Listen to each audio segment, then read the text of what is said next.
Hello friends, আসসালামু আলাইকুম। সবাই কেমন আছেন? আশা করি সবাই ভালো আছেন। আসলে আমরা যখন বন্যার পরিস্থিতিতে কতটা খারাপ ছিলাম, আসলে ওটা তুলে ধরার জন্য ভিডিওগুলো করা, কেউ খারাপভাবে নেবেন না।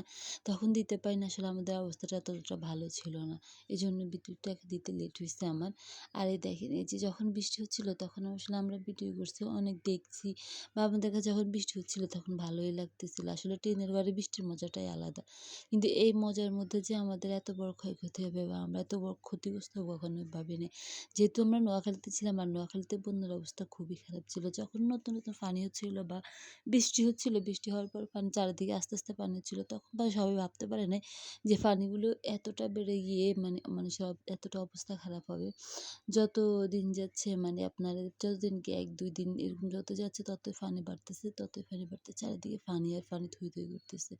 তাও সবাই ভাবে নাই যে মানুষের এত করুণ অবস্থা হবে। আসলে আপনারা সবাই পাশে ছিলেন, কিন্তু মানুষ অনেকেই অনেক কিছু করছে এই নোয়াখালী মানুষের জন্য। সবাইকে ধন্যবাদ যে সবাই নোয়াখালী মানুষের পাশে দাঁড়ানোর জন্য। আসলে মানুষের ঘরবাড়ি নিয়ে মানুষ অনেকটাই রিস্কে ছিল। আর অনেকে তো থাকতেই পারে না ঘরবাড়িতে। যেমন আমরা থাকার লাস্ট উপযোগী ছিলাম না। আমরা চলে যেতে হইছে বাসা ছেড়ে। এজন্য আপনাদের আসলে ভিডিও করে দেওয়াটা হয় নাই।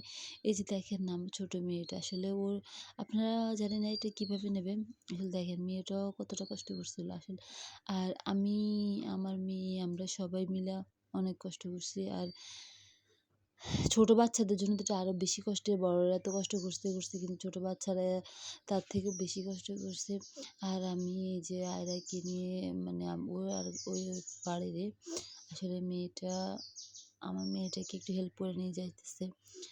আর আমি এই ভিডিওগুলো বানানোর কারণ হচ্ছে যে আমাদের এখানে বন্যার পানির পরিস্থিতি কতটা ভয়াবহ ছিল এটা দেখানোর জন্য। মানুষের ঘরবাড়ি সব ভাঙি চুরে পড়ে গেছে। গাছগাছাড়া কি অবস্থা আল্লাহ!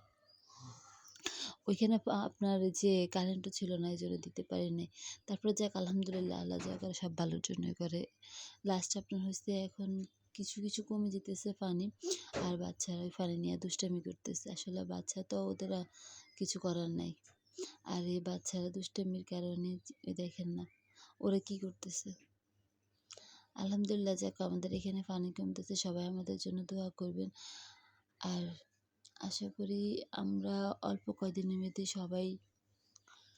কয়দিন লাগবে আমাদের এখানে পানি সবগুলো ঠিক হয়ে যেতে। এখনও পুরোপুরি ঠিক হয় নাই, কিছুটা আছে। আর আপনাদের সবার কাছে আমার একটা রিকোয়েস্ট, আমার আইডিটা ফলো করে রাখবেন। আসলে আমি তো নতুন ইউজার, আমি তো অতটা বড় না। এজন্য আমাকে যদি ফলো করে দেন তাহলে কমেন্ট করে যাবেন। আমি আপনাদের পাশে থাকবো, আপনারা আমার পাশে থাকবেন। কারণ একজন ছোট ইউজারের পাশে থাকলে একজন বড় সফল ইউজার হতে পারবে। না হলে আমি জানি, কারণ কখনো বড় ইউজাররা আমাদেরকে সাপোর্ট করবে না। তাই আমরা আমাদেরকে সাপোর্ট করলে আমরা একবার বড় হতে পারবো। আশা করি সবাই আমার জন্য দোয়া করবেন আর আমার এই ছোট মেয়েটার জন্য দোয়া করবেন। আসলে ওকে নিয়ে অনেক টেনশনে ছিলাম। যাক এখন আল্লাহ আমাদের জন্য যাই করছে, আল্লাহ আমাদের জন্য ভালো করছে। আমি ওরা নিয়ে ভয় করছিলাম। সবাই ভালো থাকবেন।